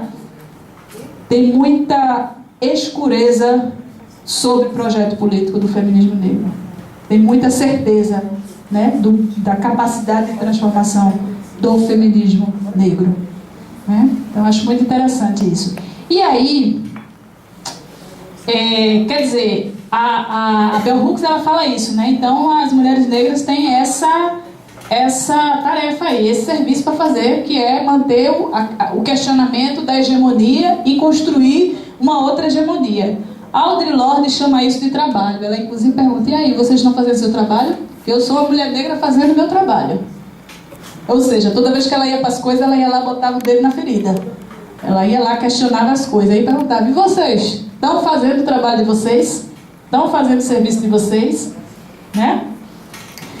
A Audre Lorde, ela tem uma frase muito forte, impactante, né, Analba? Que ela diz assim: as armas do Senhor nunca vão desmantelar, as armas do Mestre nunca vão desmantelar a Casa Grande. Traduzindo para, né, o brasileirinho aqui: as armas do Mestre nunca vão desmantelar a Casa Grande. Podemos lutar para ninguém mais armas. Pois é, ela diz assim: a gente até pode ganhar no jogo do dominador, se a gente jogar com as mesmas armas. A gente pode até ganhar no jogo do dominador, mas a gente não vai conseguir fazer a transformação necessária, né? Quer dizer, o que ela está dizendo com isso? A gente precisa implodir o sistema. Não adianta a gente querer mais mulher no poder. Não adianta. A gente tem que implodir esse modo de fazer poder. Porque só assim a gente vai conseguir fazer uma outra coisa. Fazer de um outro jeito. Audre Lorde. Procura lá na internet que tem. Bota aí a fotinho dela. Ah, e a fotinho dela. Peraí. Pois é, né? Olha, maravilhosa. Olha aí. Lamentavelmente, ela também já foi para o plano astral. Mas ela escreve... E, lamentavelmente, tem pouquíssimas coisas escritas dela. Ela é uma poetisa, escreve maravilhosamente. Bota o dedo na ferida, a gente fica arrasada. Mas ela arrasa. Ela arrasa. Vale muito a pena ler. Quem souber inglês aí, vamos, né? Compartilhar aí o saber, descolonizar o saber, vamos traduzir aí para as compas. Aí é o seguinte, quando ela diz isso, ela coloca em xeque um negócio que foi caro e ainda é caro para algumas feministas, que é a ideia de sororidade. Bom, se a gente não tem uma experiência comum, né? Se a gente vive as opressões de maneira diferente, se gênero, raça e classe faz da nossa experiência uma experiência diferente, que negócio é esse de que tem uma irmandade poderosa? Como é isso? Né? Então, ela acha que essa ideia não se sustenta, né? Ou pelo menos não se sustenta apenas com o argumento de que há uma opressão comum entre nós mulheres, né? E que nós somos oprimidas pelos homens. E aí ela diz: o feminismo não diz respeito apenas à igualdade com os homens. Para as mulheres negras, para o feminismo negro, o feminismo diz respeito também a uma questão de justiça social, porque tem uma condição material que é preciso a gente dar conta disso, né? É preciso dar conta disso. Então, É preciso considerar a dimensão de gênero, a dimensão de raça, a dimensão de classe, que constitui essas diferenças entre nós mulheres.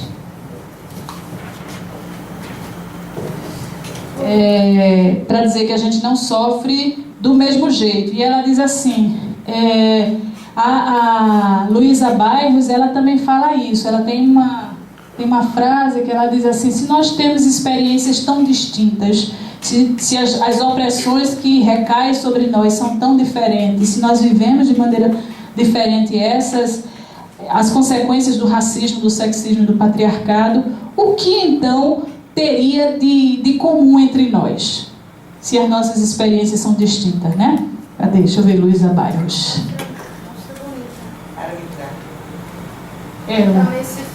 E nós tivemos a honra, o prazer, né, de conviver muito com ela, né? Companheira Luísa Bairros. Então, mas aí ainda na Bell Hooks, né? Ela diz assim, só será possível essa ideia de sororidade se a gente ultrapassar essa ideia de experiência comum do sofrimento, para a gente compartilhar justamente a luta pela injustiça patriarcal, contra a injustiça patriarcal, a luta contra as opressões, né? Independente de qual forma essa injustiça ou essa opressão ela se apresente ou ela aconteça. Se a gente assumir o compromisso de a gente lutar contra as injustiças, né, contra a opressão patriarcal, independente de... Aí quando ela fala, independente de que forma ela se apresenta, ela está dizendo, considerando as dimensões de gênero, de raça e de classe, né? Se a gente assumir esse compromisso, aí a gente pode pensar nessa conversa sobre, né, irmandade e tal. Mas fora isso, isso é uma ideia vazia, isso não existe, né? Não tem como, é como a Betânia falou, é um mito, né? Ela não será possível enquanto... E assim, isso é um serviço, né? Porque a gente está conversando aqui, isso exige um repensar subjetivamente também, né? Um repensar cada um as suas próprias experiências, repensar o modo como ocupa o mundo e repensar a própria sociedade, né? Quando a gente fala, qual é o projeto? A gente está aí na crise da democracia, a esquerda está aí se acabando, as esquerdas estão se acabando, e aí? O que a gente faz com isso? Qual é o projeto? Ninguém tem projeto. Aí a gente consegue fazer diagnóstico bom, a gente até consegue, né? Fazer análise de conjuntura, mas a gente não consegue dar o salto. Qual é o projeto? O que é que nos une? Né? Qual é a nossa briga? Qual é a ação comum? A gente não consegue. Embora a gente tenha um bocado de coisa escrita, mas a gente não consegue, né? Então, ela diz assim, a gente precisa estar disposta a alienar o nosso poder, quer dizer, a abdicar do nosso poder de dominação e de exploração de grupos subalternizados. A gente precisa pensar sobre como é que a gente vive o mundo, como é que a gente se relaciona entre nós, se nós também estamos sendo instrumentos de subordinação e de opressão, né, nas nossas relações. Evidentemente que não é algo para a gente ficar numa briga entre nós fratricida, mas é a história da coerência, né? As desigualdades, elas são construídas e elas são peças da engrenagem aí do sistema, né? E é como a colega falou aqui, ela disse, ela até nem quer falar pelas outras, mas esse sistema ela sabe que está montado para isso, então ela tem que prestar muita atenção, mas não depende dela, ou pelo menos não depende dela somente, as opressões, porque tem um sistema que está montado para isso. Então, os nossos companheiros podem inclusive lavar os pratos, serem solidários, dizerem que são feministas, serem legais e tal, mas eles continuam, de certa forma, sendo beneficiados pelo sistema. Não adianta, né? Não adianta. É muito legal assim, eu não estou dizendo com isso que tem que deixar de lavar o prato, não, viu? Continue lavando o prato, continue tudo isso, mas é preciso mais, é preciso algo além disso. É preciso, de fato, uma coalizão para enfrentar o sistema. Porque isso não é suficiente para dar conta. A mesma coisa com as mulheres brancas, não dá conta. As companheiras estão aí na batalha do antirracismo, mas precisa ter essa ciência de que tem lugares que não adianta. né? Não é suficiente uma ação de não discriminação. É preciso uma ação antirracista. Não discriminar não é suficiente. É preciso ser antirracista. Uma ação ativa. Parece um pleonasmo, né? Uma ação ativa, né? Ação já não é ação, né? Mas, assim, exige... Então, não sei se vocês já estão cansadinhos? Não. Dá para ir. Estamos terminando. Arrumemos. Mas vai ter debate ainda, porque claro que vai ter. Então, claro. Não, só para a gente se situar no tempo, né? Porque senão quando começar o debate, não fica o debate. Um monte de gente vai embora, não sei o que, vai dispersando. Estou terminando essa parte para a gente abrir. Peraí. Então, aí assim, Bell Hooks diz assim, ó, gente, o serviço é grande. É preciso a gente ter muita disposição, porque isso implica na gente repensar a nós mesmas, né? Isso implica na gente estar junto com as outras, uma ação coletiva. Então a gente precisa ter muita criatividade, precisa de fato ter muita disposição, né? Precisa de fato ter muito trabalho para a gente superar isso que está aí, né? Porque essa ideia de irmandade, de coletividade, ou essa ideia de a gente estar junto, essa ideia de feminismo não é nada contra os homens, mas é algo conosco.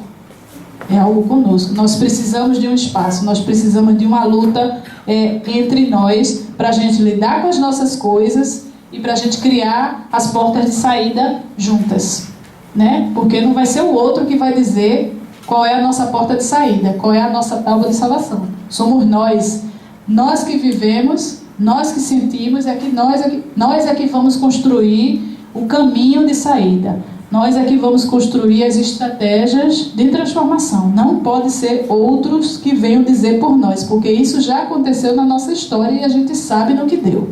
E eu estou me referindo à colonização, né? Então, no Brasil, o esforço do feminismo negro, considerando tudo isso, é realmente o de desmistificar a ideologia do mito da democracia racial. E essa ideologia... Por que o mito da democracia racial? Porque este mito da democracia racial ele foi construído em cima dos usos e do controle dos corpos quais? Das mulheres negras, né? Dos corpos das mulheres negras, né? E se afirma hoje ainda, inclusive, a partir de uma falsa convivência pacífica. É como se a gente está tudo de boa, né? Não tem conflito, não tem racismo. Olha, todas somos amigas, né? E isso não é verdade. Isso não é verdade. Mas ele se construiu dessa forma. Então, qual é o esforço do movimento feminista negro? É o esforço de descolonizar as subjetividades. O que é isso? Significa dizer assim, olha, nós mulheres negras precisamos nos desidentificar, deixar de nos identificar com aqueles valores, com aquelas ideias, com aqueles modos de fazer, os modos de ocupar o mundo que são eurocêntricos, que são brancos, né? E precisamos nos identificar com a negritude, com aqueles modos de fazer, modos de ser, né? Com os valores do povo negro, de quem nós somos, né? Para que isso? Para a gente construir a nossa própria identidade. Porque até então é uma identidade assim que tá aí. O que é que diz aí? A gente pergunta, você, como é que você se identifica do ponto de vista de raça? Ah, eu sei lá. Ó, diz aí. Não é assim, né? Outros são marrom. Não, eu sou jambo, eu sou morena. Eu não sei não, eu acho que eu sou branca, né? Sou parda. Né? Então assim, a gente precisa se desidentificar justamente desses valores eurocêntricos e nos reconectar, né, com os valores da negritude, né, para a gente construir uma identidade própria. E para isso tem sido fundamental, e o feminismo negro e o movimento negro, mas o feminismo negro tem feito com muita com muito cuidado, né, com muita frequência, tem sido fundamental para esse processo de descolonização das subjetividades. A gente tem que deixar de pensar como branco. Em outras palavras, precisamos deixar de pensar como pessoa branca e precisamos, pessoa branca europeia, assim, considerando os valores, né? E precisamos pensar uma identidade própria para nós, que tem a ver, né, com nossas origens, que tem a ver com o que de fato nós somos. Para isso, quais são as estratégias que o feminismo negro tem utilizado? Tem utilizado a estratégia de fazer um resgate das imagens das mulheres negras que foram lutadoras, para fazer um resgate da história das mulheres negras que lutaram contra a descolonização. Quer dizer, as imagens das mulheres negras que são afirmativas, porque a imagem que foi colada nas mulheres negras e nos homens negros também, mas a gente está falando de mulheres negras, né? Que foi colada nas mulheres negras é a imagem de sujeira, é a imagem de quê? Incompetência, é a imagem do mal, né? Daquilo que é mal, daquilo que é feio, da animalidade, né? Então tem uma força para trabalhar, tem uma força para, né, trançar, tem uma, né? Para parir, quer dizer, a gente precisa. Foram esses os valores e os conceitos que foram colados na identidade negra. E a gente precisa se desidentificar dessas identidades, desses valores e nos reconectar com outros valores. Por isso que é importante a gente resgatar a ideia de resistência, a ideia das mulheres negras que resistiram a todo o processo de descolonização e que resistem até hoje. E aí, nesse sentido, a gente tem... Isso para quê? Isso para a gente construir uma identidade própria. Para a gente construir uma identidade que não está identificada com as nossas coisas, né? Uma identidade afirmativa. Aí é nesse sentido e é nesse momento que a identidade se conecta com a ancestralidade. E quando a identidade se conecta com a ancestralidade, ela se torna resistência, né? Então aí está o tripé que o feminismo negro traz de referência: identidade, ancestralidade e resistência. Então, nesse tripé, a identidade faz todo sentido, né? A identidade vira revolucionária, porque ela está justamente instalando o conflito. Aí, o que é que acontece? Os movimentos das meninas do encrespando tudo, né? Dos cabelos, isso tudo faz parte, né? Agora, a gente precisa estar ligada, porque o capitalismo se apropria de tudo. Então, o capitalismo se apropria da estética negra, o capitalismo se apropria do cabelo negro, né? O capitalismo se apropria do corpo negro, o capitalismo se apropria da gastronomia negra, se apropria da dança negra, se apropria da música negra, né? Até então, tudo isso era ruim, feio, sujo, mal, incompetente, anormal, animal, né? Mas, diante da resistência das mulheres negras, isso se tornou um valor positivo. E aí o capitalismo vai se apropriar disso que agora está na moda. E vai se apropriar mesmo. Então a gente precisa ter cuidado para que as nossas coisas não sejam apropriadas, não sejam mercantilizadas. A identidade é parte fundamental da luta contra o racismo no caso das mulheres negras, né? A ancestralidade é parte fundamental da luta contra o racismo das mulheres, né, que acometem ao povo negro e as mulheres negras. Mas tudo isso pode ser capturado muito facilmente pelo capitalismo. Muito facilmente. Muito facilmente. Então, essa é uma... Oi, Ana. Tem sido capturado. Tem sido, exatamente. Então, a gente precisa ficar ligado, né, pra gente criar estratégias para evitar essas coisas, né? Estou terminando essa parte. Bom, e aí, assim, o que eu queria dizer é que nessa conexão identidade, ancestralidade e resistência, então é justamente aí que as lutas por afirmação, que são lutas que têm sido feitas muito pelo movimento negro, muito pelo movimento de mulheres negras, pelo feminismo negro, são lutas de transformação. E aí eu estou dizendo isso porque por aí afora tem uma conversa muito feia, que o povo hierarquiza tudo, de hierarquizar também o conjunto dos movimentos sociais. Depois a gente vai conversar sobre isso. Mas uma das formas de desqualificar as lutas, né, por afirmação é justamente essa, de dizer que essas lutas do movimento negro aí não são lutas por transformação. São lutas de identidade. São lutas identitárias, né? Nós não somos movimento de mulheres negras, feminismo negro, né, movimento negro, movimento LGBT. São lutas identitárias, como se a gente não estivesse colocando o dedo nas questões estruturantes. Por quê? Porque a questão estruturante é só classe. A gente está dizendo que patriarcado é uma questão estruturante da sociedade, né? A gente está dizendo que o racismo é estruturante da sociedade, né? Não é só a luta de classe. Aliás, a gente está dizendo há muito tempo que a luta de classe não dá conta, né, Tereza? Não dá conta. Então, as nossas lutas são estruturantes, sim. As lutas contra o racismo são lutas estruturantes, sim, né? Então, as lutas contra o patriarcado são lutas estruturantes, sim. Então, a creche que a gente bota lá na conversa com o patrão, faz parte de uma luta estruturante. Não é porque creche supostamente só interessa às mulheres que elas não são uma ação estruturante, que elas não são uma luta estruturante, né? Então é uma forma de pensar. E aí, assim, a gente abre um pouquinho para o debate. O outro ponto, se der tempo, a gente ia conversar um pouco sobre lutas antirracistas.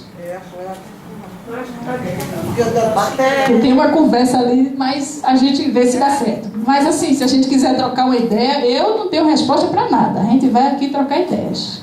Quem quiser, então. Vamos trocar ideia. Deixa a senhora Rafa.